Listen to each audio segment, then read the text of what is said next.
Welcome to the Thomas Industry Podcast, actionable information for industry leaders.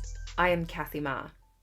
Today I'm joined by Saman Farid, the CEO of Formic Technologies, a company unlocking robotic automation for small and mid-sized manufacturers. As leaders in industry continue to automate, Farid explains why automation is a necessity, not a luxury. In this episode, you will learn about the unknown benefits of automation and its various stages. Let's get into the episode. Saman, can you share with us a little bit about why you created Formic and what sets your business apart from your competitors? Yeah, so maybe just my background was in the world of automation, and I was a roboticist and engineer for many years. And then I moved into the world of technology, where I built and sold two different technology companies. And then I spent about 10 years as a venture capitalist in Silicon Valley, investing in startups and the next generation of robotics. And there's a lot of new advancements in AI and machine learning that have pushed forward the state of robotics. But every time I would go and visit a factory or a construction site or a farm, it's hard to miss that there's basically no robots deployed in any of those environments, or very, very few. And especially in the manufacturing world, 90% plus of factories have zero robots deployed. And so I really wanted to solve this adoption problem, because I felt like a lot of the technology issues had been solved in the last 5-10 years. But in order for manufacturers to benefit from automation, there was a lot of other things that were missing. And so we started Formic with the idea that if we make it easy enough and risk-free enough for manufacturers, that we would see a massive wave of adoption. And we're still quite young as a business. We're only about 2 years old, but we're really, really proud to see that adoption really has started to take off. About 75% of the customers that we serve, we're the first time that they've ever used automation. And that's something that we're really proud of, because it means that we truly are making something that was previously inaccessible suddenly accessible to most factories. So what sets us apart from the rest of the market is that we are not a vendor of equipment. We don't go and try to sell factories on this piece of equipment versus that piece of equipment, or these bells and whistles versus those bells and whistles. What we really are is a partner, and we put up all of the capital necessary to put automation into a customer's factory. So we'll walk the floor with one of our customers. They'll choose the things that they need automated, and we will spend our own money to buy all of the equipment, to do all of the service and installation, to do all of the engineering, and we'll manage that system kind of from now until eternity. And what the end user gets, the factory gets, is they get a cheap and easy way to fill empty heads in their factory. And so without coming out of pocket on any CapEx, without having to build a large in-house engineering team or maintenance team or service team, they can suddenly get the benefits of automation and just pay for it by the hour. And that's something that we found is really appealing for a lot of manufacturers, especially in today's environment where they're all short-staffed, there's really high turnover. What we found is most factories in America only operate between 2,000 to 3,000 hours per year out of a possible 8,600 production hours. And so that means every machine in that factory, every air conditioner, every forklift, every CNC machine, every square foot of space sits idle 75% of the time. As a result, these factories just can't meet their production targets. They're usually operating on very thin margins. And when we come in and help them automate, they suddenly can increase their output, increase their capacity, and their cost basis is generally the same. It's still all of the same old fixed costs that they had before. So a slight increase in their top line can actually mean that they're doubling or tripling their bottom line. And so that's really, really impactful for American manufacturing, and it's something we really care a lot about. And talking about American manufacturing, at Thomas, our website, thomasnet.com, hosts a tremendous amount of information about suppliers, their capabilities, and company sizes. One thing that you pointed out that is very interesting is that 83% of companies listed on Thomas in the US and Canada, they do have only 50 staff or below. So a Mm. lot of the manufacturers are really small, and I can see that overlap between the 90 something percent figures that you quoted that never automated anything. Eh, In terms of like a big constraint for these companies, as you said, is they are small and they have to focus on the uptime that are powered by humans, and you're unlocking all the unutilized fixed cost resources to help them improve their margin. It's almost like this is a no-brainer business case for a lot of them. So Yeah. in that regard, for some of our listeners, a lot of them are these suppliers. They may not be super familiar about where to begin. And a lot of times when we talk to our suppliers, there are a lot of parts that they feel like they can automate or get more help from the labor pool. But sounds like your company can help them, such as assembly, logistics, even quality control.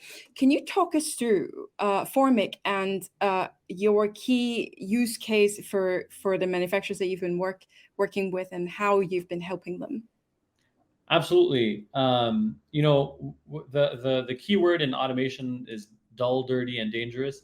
So any tasks that are dull, dirty, or dangerous are the things that we love taking on. For Depending on the industry, there are different kinds of things that we do. For example, a lot of our customers are in the aerospace and defense and metal fabrication world. So for those types of facilities, we generally put in robots that do machine tending. So that's a robot that will load or unload a CNC machine or a press brake or a lathe or a milling machine. So these are robots that kind of just do this task repetitively, and allows the factory to get a lot more utilization out of their existing equipment. We also have a lot of customers in the fast-moving consumer goods space. So they make things, everything from chocolate chip cookies to protein powder to shredded lettuce, to matcha powder, all kinds of things like that. And we provide robots that do a variety of tasks in that industry, but the most common ones are case packing, which is loading these kind of finished products into boxes, or palletizing, loading the completed boxes onto a pallet and stacking them for shipment. Those are things that are very difficult for humans to do at high speed, and especially palletizing. There's a lot of health and safety concerns for workers because those are usually pretty heavy boxes, and people can't do those tasks for long periods of time. And so robots can come in and do that highly repetitively and at scale. And then another category where we've recently found a lot of meaningful value is in plastic production, so plastic injection molding. And we have robots that unload injection molding machines and also do, like you said, inspection and things like that. And so we offer kind of a wide variety of different kinds of automation. We have about 100 different integrator partners that we've certified across the US, which allows us to solve a lot of different kinds of automation problems.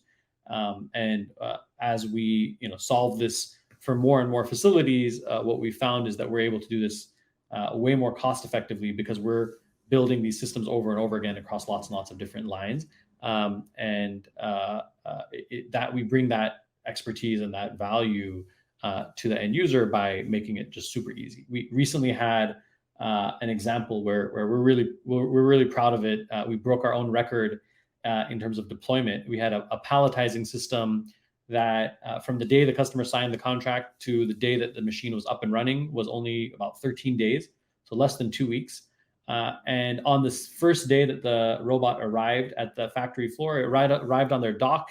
4 hours later, it was working and running boxes. And in the first day, it palletized, I think, 15,000 boxes. And again, that's something we're really, really proud of because in a very short amount of time, we're able to deliver meaningful value. And this is something that's kind of unheard of in the automation industry traditionally. That is incredible. The fact that you have all the experiential knowledge and streamlined processes in unloading, revealing, and integrating new robots in such record speed. I really share the excitement, and congratulations to your company and your team. They must work very hard to get to that point. Now, one thing that you did mention on Formic's website is automation is a necessity, not a luxury. Could you elaborate a bit more about this philosophy for us? Yeah, I think this is something we've learned from our customers.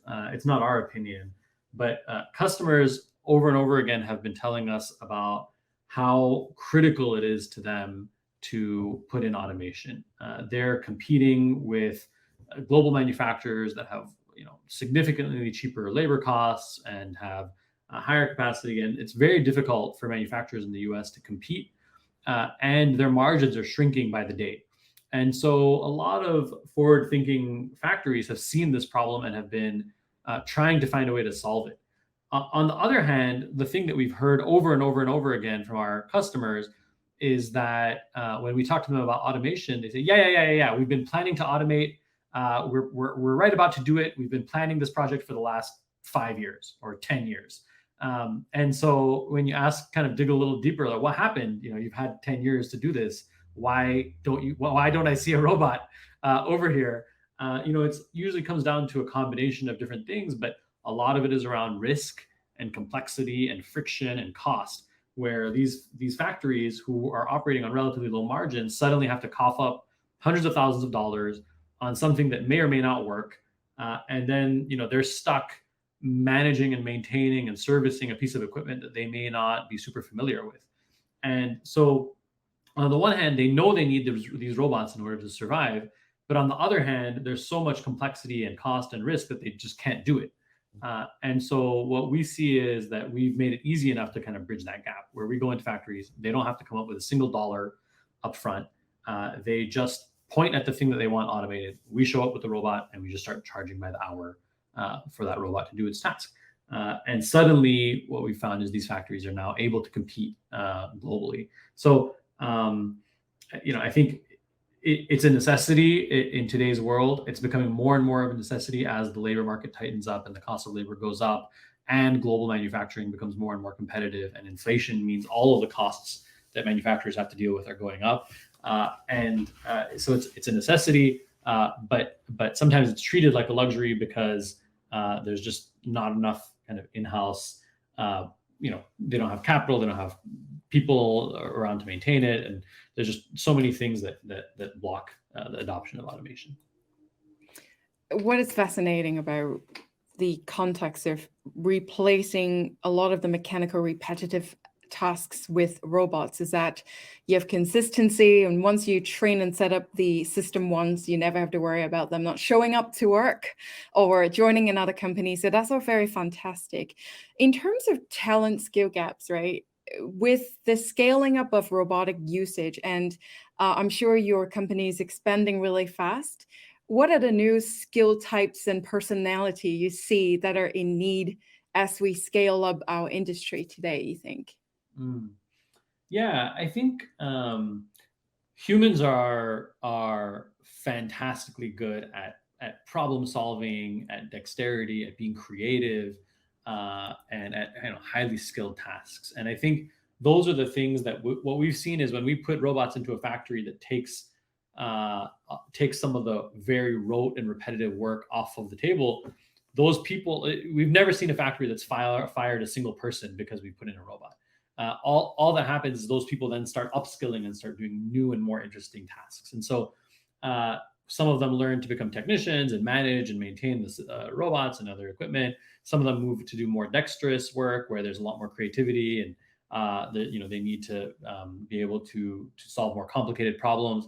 And so I think humans are great problem solvers, and what we've seen over and over again throughout human history is that whenever mechanization comes in, people take on more advanced work. The earliest example of this, going back to history, is the agricultural revolution. Right? In the early days of humanity, most people in the world, 99% of the people in the world, were concerned with subsistence farming. Right? They had to grow food so that they could stay alive, and that was all they did all day. And it wasn't until we had the agricultural revolution where a large number of or a small number of people took on a large portion of the production of food that all of a sudden we freed up humanity to go and do more meaningful things. We developed systems of government and art and science and philosophy, and all of a sudden human civilization took this kind of giant leap forward.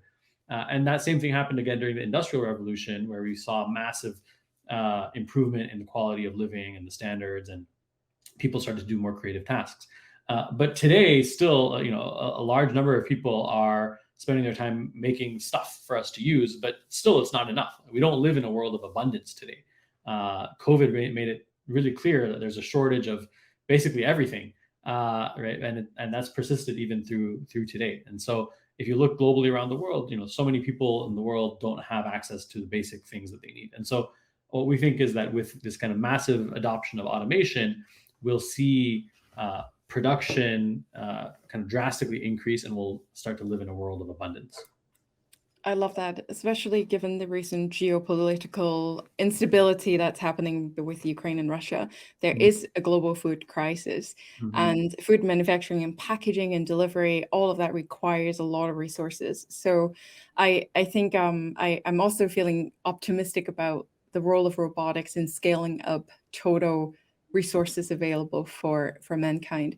Now, Saman, I wanted to really circle back onto the fact that there are a lot of executives running their businesses onto this call, and they might all fit into one of the three buckets. Some of them might have never considered automation, and listening to this, they may start thinking about it. So that's bucket 2. And also there are a small subset of companies, like you said, around 10% that have considered using certain level of automation. Now, for the companies that have never really kind of wet their feet and tried, what advice would you give them? How do they even begin to consider improving their efficiencies and future-proofing their businesses? Yeah, I think my advice for manufacturers who are considering automation is either, I think to really think about whether this is a core competence that they want to build in-house. And there are companies in the world who have invested serious resources into becoming great at automation. Take Tesla, for example. Right? They have a large internal automation team. They have a lot of engineers, and they constantly are thinking about new ways to automate their plant, and are bringing in different vendors and suppliers to buy equipment, and then repurposing that equipment over and over again to produce cars. On the other side, I think for a lot of manufacturers, this isn't something that they consider a core competence of theirs, and they don't want to do it on their own. And so for those types of manufacturers, I would recommend, meeting and talking to a few different vendors, maybe going to trade shows, learning a little bit about what's out there, and then really deciding on whether that's the right place for them to invest serious capital. Because I think there's one option, which is to invest hundreds of thousands of dollars and try to buy the right piece of equipment. And also, of course, there's Formic as an alternative model, which allows you to do it without having to put a lot of risk and capital and expertise into it yourself. But either way, we want to see robots adopted at much larger scale. So I think learning a little bit about what the options are and what the possibilities are is beneficial for a lot of factories. And then really the question comes down to, is this the right place for you to put your capital? Because for a lot of factories, they only have, let's say, X dollars to spend a year. If you have $5 million to spend this year, there's different ways that you can allocate that capital. And one way is to allocate it into machinery. One way is to put it into advertising or customer experience, or more square footage, or better air conditioning. And all of those are different ways that somebody could spend their capital. And the ultimate job of a CEO or CFO is to figure out where those dollars get spent. And if it makes sense to put that all into robotics, then they should go ahead and do that. If there are other things that are better uses of that capital, then they can use that capital for other things, and Formic can put up the capital for the robots. You mentioned that a company can hire Formic and bring in a team of robots by the hour without capital expenditure investment from the upfront, and that's a very tempting prospect. Do you mind telling our audience a little bit more about exactly how that works? Sure. So what happens generally is we do a automation consultation for free upfront. So we'll walk the floor with our customers.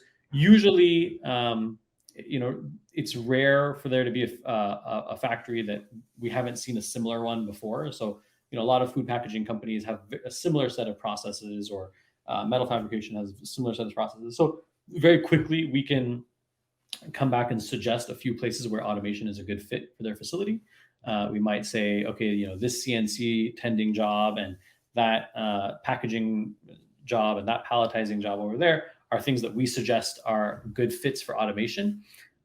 If the customer agrees that those are the right places for them, then all they have to do is kind of nod their heads, and we'll go back, put together a full proposal, and they will tell us what they think their estimated usage of that system would be, and if we're aligned on what that's something that makes sense for them and makes sense for us, then Formic will go and do all of the work necessary to get the system deployed and up and running. They don't need any engineering resources in-house. They don't need any CapEx approved in-house. And they can treat us kind of like a staffing agency, where we just fill that empty head and we just charge by the hour for the usage of that empty head, except we're staffing with robots instead of with people. And if some of the listeners are curious about where to start, should they visit your website? How do they begin the exploration? Formic.co is our website, formic.co. So they're welcome to go on there. There's pictures, there's videos, there's examples, but also the easiest way is to just reach out to us. There's a little contact us button somewhere on there, and we're happy to send our team on site to just talk you through all the different options, talk you through the things that are good fits for automation. And even if you don't choose to go with Formic for automation, we're more than happy to suggest other vendors that can sell you equipment and things like that. So we really see ourselves as partners on this journey. Our mission is not necessarily for there to be a Formic robot in every factory. We just want way more automation deployed across the board. And we think we can facilitate that with our model. But regardless of how it happens, we think for American manufacturing to survive, there just needs to be way, way, way more robots. And we want to help make that happen. Speaking of which, you brought up a really good point that when it comes to international competitiveness in our country's productivity across the world, having access to efficiency and technologies, that's very important to us. How do you see automation is contributing to the American legacy of innovation? Yeah, it's a great question. I think there's a lot of really interesting stats around this, but there's a lot of data to show that countries that adopt more automation actually end up having more jobs available for their people and higher paying jobs. So right now, there are countries in Europe and Asia that have adopted much, much more automation than the US has. I think last year, China put in something like 7 or 8 million robots. And the US is, I think, a tenth of that, if not less. And so naturally, what we're seeing is much higher productivity, much higher output, and much lower cost for the kind of end item that comes out of those manufacturing facilities. So if you imagine your plastic injection molder in the US, you're competing with a manufacturer that's somewhere else in the world, maybe China, that has drastically more robots and a much lower cost of labor. And the only advantage that you have is you don't have to pay for shipping costs to get that product to the US. And so, we think that we can match, if not exceed, the kind of productivity of a Chinese factory here in the US through innovation. And that innovation is in the form of drastically better automation. And we see a future where American manufacturers are globally competitive, not just for the US market, but for export as well. There's no reason why American manufacturing can't produce really, high quality, low cost products. And we're on the path to get there. But, one of the big missing ingredients is robots. Like I mentioned earlier, the typical factory, only operates about 20 to 25% of the available hours of a year. So it's no wonder that we can't compete with global production right now. And in the beginning of this conversation, we talked about the fact that your company has been involved with work with the Defense Department. We saw that on your website, that you had projects with America's Navy. While we understand that you can't give away any government secrets, can you share with our listeners how robots in general support national security? Yeah, I think national security in the US is there's two parts to it. One is the kind of actual defense, but another big part of it is supply chain security. And every piece of equipment that goes either for civilian or defensive uses is made somewhere. And I think you'd be surprised to find out, if you kind of peel back enough layers of that onion, that a lot of that production is happening outside of the US.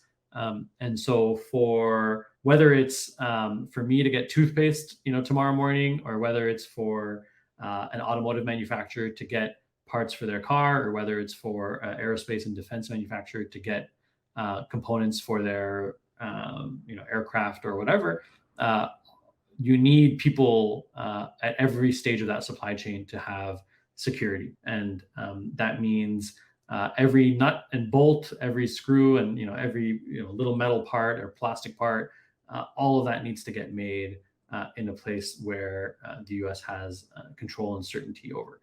And so by bringing automation to the US and increasing the amount of automation in American factories, we're creating a much more defensible supply chain. And it's not just defense against war, but even, for example, with COVID was a great example. When a lot of the shipping routes got disrupted, we saw shortages across so many different categories of equipment. Everything from semiconductors to toilet paper had a shortage. And I think if we want to solve that problem and create resilience, the best way to do that is to put in a lot more automation and bring a lot more of that manufacturing to the US. I'd like to ask you, since you're such a productive individual, you have been on so many companies' board, invested in multiple companies, exited startups, and now starting another one. What are the 3 habits that help you be the leader you are today? That's a great question and a difficult one. I think that one thing that I really, really strive to do is to be in a humble kind of posture of learning. I think I'm a firm believer that I have, no matter who is around me, there are things that I can learn from them. And I think that's really helped me in my work and in Formic as a business as well. We're constantly learning from our customers, from our competitors, from other things that are happening in the market. And that's something that is a really high value for us. Another quality that I think is really important for any company, but especially for a company like ours that's trying to do things in a new and unusual way, is almost a naive sense of optimism. That's something that we really try constantly to have. Is when there are things that come up, our default mode is to say, I wonder how that works, rather than to have the default mode of, there's no way that's ever going to work. And I think it's really common in the manufacturing industry, from what I've seen, to have a default skepticism. When new things come up, the default a lot of the time is to say, well, that won't work because this, or so-and-so sucks, or whatever. And I think we've heard that so many times, and we're really actively trying to counterbalance that by being, optimistic, and our first question always is, how can we make that work? And that's served us from a technology perspective and from a human perspective as well. A third thing that really matters to us as a company is resilience. One of our kind of company values is be like rubber. And I think that there's so much value to being able to recover from challenges and difficulty. And whether that's an individual, when we hire somebody, that's the first thing we look for, is what kinds of challenges have they been through and how have they bounced back from that. And as a company as well, that's something that we constantly strive to do. Is we know that we're not going to get everything perfect and right the first time around, but what matters is how quickly we can adjust and course correct. Because as a startup, the most valuable thing that we have is not the 100 years of history or whatever that other companies might have. The most valuable thing that we have is our ability to iterate really, really quickly. And so we need to be resilient and then iterate and then figure out the next step forward. Fantastic. And I think there's a theme to the 3 habits or practices that you talk about. It is the ability to detach your ego from the outcome, but work as best to your ability with your team. Mm-hmm. What is very fascinating about the digitalization and robotization of a plant is that you capture so much more data behaviorally through the machinery connecting to all the systems and data sources. How do you think this is actually adding additional efficiency and deepen the owner's understanding about their companies, how it's run, and identifying potentially aspects of optimization? Hmm. Yeah, I think that's a great question. And I think it's very pertinent today because my career before starting Formic was really looking at AI and machine learning as a big area of focus for me. And I've seen a lot of things that are being done applying those tools to the industrial world. So maybe I'll answer that question in the sense that I think there are three parts that are getting much better. One is, you mentioned kind of data collection. So data collection is getting so much better, not just because of kind of quote unquote digitization or robotics, but also just our level of sensing, capabilities has gone up drastically in the last 10 years. The smartphone revolution has created a whole suite of new low-cost sensors, cameras, vibration, things like that. But also our perception is much better. So like machine vision is now able to look at a scene and understand what people and what things and what objects are in that scene and how they're interacting with each other. So our ability for computers to understand the physical world has drastically shot up in the last few years. The second piece is our ability to make decisions based on that information has also gone up drastically. So you can imagine if me as the CEO of a company, if somebody showed me a data stream with hundreds of thousands of vibration data points of a robot that's in my fleet, would I be able to make better decisions? The answer is probably no. Like, I don't know what to do with hundreds of thousands of data points. But now that we have better machine intelligence, we're able to process not just that one sensor, but thousands and thousands of sensors across thousands and thousands of robots, plus all of the historical data from the last 10 years of data collection, and compare it and look for anomalies and look for things that stand out. And so our ability to interpret that data and make better decisions on that data has gone up drastically as well through machine learning. And so that allows us to make better decisions at every point of the supply chain, from what materials do we procure and when do we procure them, to when do we service equipment, and how do we, what do we buy and what do we rent, and there's all these things that we can now make better decisions around because we have way more data and we also have a better ability to make decisions off that data. And then the third piece is our ability to act on those decisions has gone up a lot as well. You can imagine, the CEO of a company looking at a dashboard with all kinds of insights. Well, we have that all the time. But then what do you do with those insights, right? I've seen many, many companies overwhelmed by data, even if there are insights that they've kind of analyzed from that data, and they say, oh, our recommendation is that you buy this raw material earlier and you hire this many people 3 months from now. But our ability to act on that data has also been quite limited by the pace at which we can kind of update our decision making. And so AI and machine learning and robotics are all different tools by which we can take that better decision making capability and use it to execute better as well in the real world. And so there are things like automated procurement systems. There are things like automated tool path generation for robots, and that execution piece of taking those decisions and turning them into real action has also gotten significantly better in the last few years. And what's amazing is that each of those three things by itself is valuable, but when you string those three things together, it becomes even more valuable because you can update those decisions much more quickly as well. So in a traditional world, how often would I be as a CEO making decisions about procurement in my business? Maybe once a month, maybe once a quarter. That's probably the maximum of my bandwidth to be able to make decisions on procurement.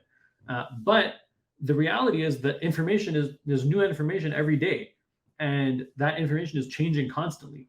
And so can I make better decisions, if I have more granularity and I can kind of look at that data more frequently? Probably I could. I just personally don't have the bandwidth to do it. And so now that we have those three pieces that are stringed together, better data collection, better decision making, better execution, we're now able to live in a world where a business can make new decisions every 10 times a second, right? We can look at all the data, all the things that are happening, make a new decision, and then execute on that decision. And what you get from that is just a compounding effect of drastically better overall performance and throughput. And so I think we're living in a time that is really going to be transformative in every industry, not just manufacturing, but also agriculture and also healthcare and biology. And each of these fields is going to be transformed by our ability to get way more data, make better decisions, and then execute on that data, and then do that thousands of times per second. So I think we're really at a turning point in human civilization. Formic is actually being a disrupting force for good.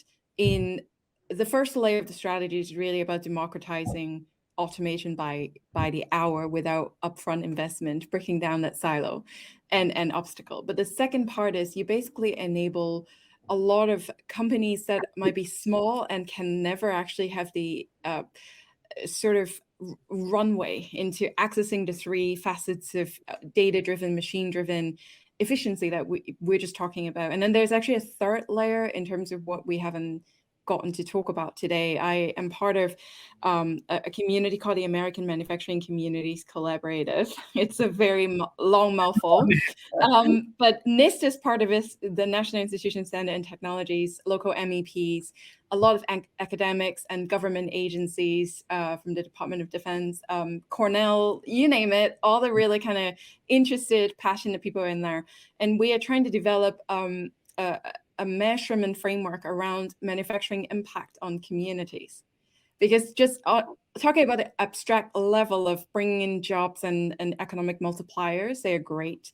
But helping Rust Belt's communities that might actually be under siege from just the lack of opportunities in certain areas or the consequences of past offshoring. I do feel like from talking to a lot of the communities, things are actually turning up. There are a lot of job opportunities, and I really want to thank you for your contribution in our sector as well.